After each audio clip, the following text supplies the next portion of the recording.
প্রথমবারের মতো রান্না করলাম ফ্রাইড রাইস। বাসায় সবার জন্য রান্না করেছিলাম। আর এই ফ্রাইড রাইসটা আমি এবারই প্রথম রান্না করেছি, কিন্তু খেতে কিন্তু অনেক মজা হয়েছিল। আসসালামু আলাইকুম, কী অবস্থা সবার, সবাই কেমন আছেন? তো আজকে ভাবলাম যে ফ্রাইড রাইস করি ইফতারের জন্য।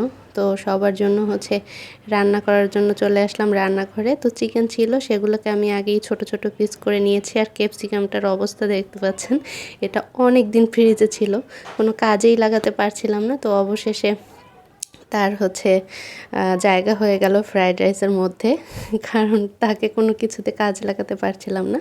তো ক্যাপসিকামগুলো কেটে নিয়েছি, আর এখানে দেখতে পাচ্ছেন সব উপকরণগুলো নিয়ে নিয়েছি। এবার চালটাকে সেদ্ধ করে নিব। লবণ দিয়েছি আর দিয়েছিলাম একটু তেল। তো এরপরে এগুলোকে সেদ্ধ করে তারপর বাকি প্রসিডিউরটা কমপ্লিট করছিলাম। দিয়ে দিলাম তেল, তার মধ্যে একটা ডিম ভেঙে সেটাকে একটু হালকা ভাজি করে তুলে নিলাম। এরপরে দিয়েছিলাম চিকেনগুলো একটু হালকা ভাজি ভাজি করে তারপরে আবার চিকেনগুলো তুলে নিব।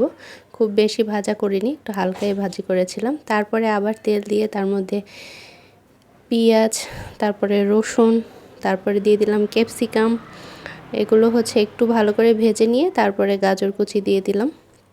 এরপরে আরেকটু নেড়ে চেড়ে নিলাম, যেহেতু ক্যাপসিকামটা একটু সেদ্ধ হতে সময় লাগবে। তো এই উপকরণগুলো এর মধ্যে চিকেনগুলো দিয়ে দিলাম।